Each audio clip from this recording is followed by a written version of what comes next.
Welcome everyone to our YouTube channel. Today we are going to talk about artificial intelligence for the public government sector with a very respected professor from KU University in Belgium. Welcome, Professor Joep. Thank you. Professor Joep Crompvoets. Professor, how can we talk about the relationship between public sector operations and the artificial intelligence? Thank you very much for your interesting question. It is a very hot topic at the moment. It's almost a hype at the moment, but we are, because as all the other emerging technology, we would like that it sets the ground of this, and that I think it is very challenging to do that. But I think still we are in a stage of infancy regarding the implementation of AI in the government. The government is interested in it, but still when we look worldwide level, the government has not adopted so far a lot of AI technologies, mainly chatbots and this kind of things, quite the simple ones, but not very advanced ones. Okay. You are very well known for your research in the spatial domain, information management domain, and now for the artificial intelligence domain. So, based on your experience, are there many research in this topic, or is still lacking of research? It's really shocking when we see about the number of publications about AI that are publishing at the moment is tremendous. It's really what I said is a hype. So it's really a lot of them. But when we look to the AI usage or the role of the government in AI, then it's very limited, and there's only less than 0.5% of all the publications somehow has affinity with the topic of AI and the public sector, which is a little bit strange because the government is an important sector worldwide as well. So, can we say that AI is not focused at the moment? It's not focused on development, because the government is the key actor to push development for the society. Yeah, but the government, the problem is what I said, AI is a hype, and for me, when something is a hype, what's then the role of the government in this? And the government is always, should not really invest in general about technologies that is a hype. Only when it's technology, when it is really settled, when it is really productive, when it becomes mainstream, then it is wise to invest in artificial intelligence. Professor Joep, based on your research, have you and your team identified any challenges for the government implementation of artificial intelligence? It's huge. The challenges are tremendous. I think, for example, the legal cases, for example, about liability, security, copyright, intellectual property, all the things are a challenge. We have the issue about ethical, how to deal with all this information.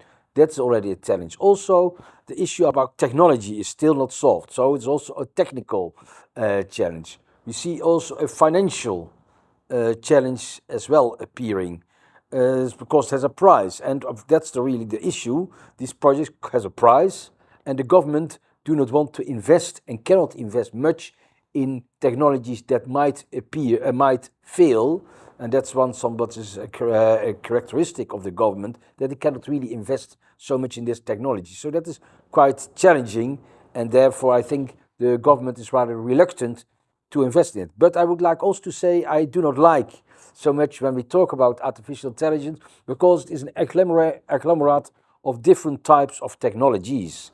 It is we have robotics. We have machine learning, we have LLM, this kind of things, the language models and this kind of things. So it's really a series of different tools. So to generalize everything under the number of the name of AI, I found it a little bit exaggerating.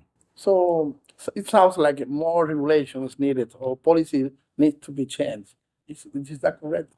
That is very correct. I think when we see in the European Union, we had just a couple of months ago finally adopted a law about AI, the AI Act, and that is really was quite challenging. Several years ago, they tried to have an AI Act, but then a ChatGPT appeared, and that was really was shocking, because that appeared that we really had to revise all the legislation again, and that is the problem with the government. They would like to set the line. They would like to develop policies, partly based on AI, but they are also reluctant on what's allowed to do it, and they would like. And at the moment, we see such a big difference between the private sector that can invest in all this technology, meanwhile the public sector, because they have their commitments and to use the taxpayers' money wisely, therefore they are more reluctant to do that, Gregorio. So, how about data? Is there enough data to develop the AI, or there are lacking of information from the public, from the government, private sector, and so on? Thank you very much for this quite nice question and relevant question. But here we see actually a big difference in the world. We see in the more developed world there is an abundance of data. I have heard that, for example, that only a figure of 0.5% of all the data that we currently collect are ever analyzed. But then we have in the developing world that there is the digital divide, and there is in some areas almost no data available. So that is so in one area they are swimming in all these data, and other parts of the world there's almost no data. So it is not so black and white. I think there's a big difference in this, and that's something which I'm quite concerned about. But therefore, that needs a lot of attention to invest in that. So, if you mentioned some one topic very interesting is the digital divide. So let's talk a little bit about the developing countries. Is there any opportunities, or have you identified in your research any opportunity for the developing country to take advantage of AI to push forward for the development? Also a good question, Gregorio.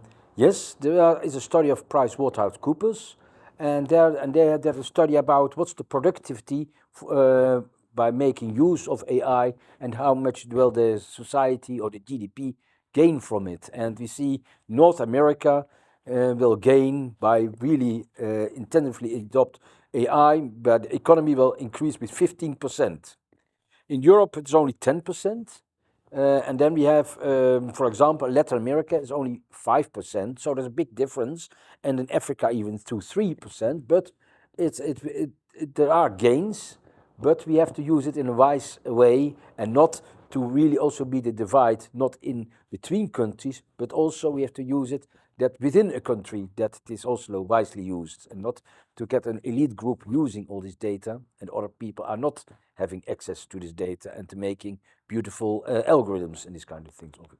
So how about the academic offer to teach people to use AI around the world? Have you identified any leading or university or research center that is pushing for the AI for the development? And that's really a master course, and there the students have the possibility to know what are the benefits, but also the limitations of AI for the government. So I think there's a lot of potential there, but we have to be also think about it, how AI could be really used by enhancing the public values, because that's the main topic. For me, it's very important that when we invest in AI, that AI is just a tool in order to achieve a public value. And that is, for me, the most important. The other ones are interesting, but are just the tools that lead to enhancing the public values of the government. Thank you so much, Professor Yu. Thank you for your attention to this YouTube channel. Thank you.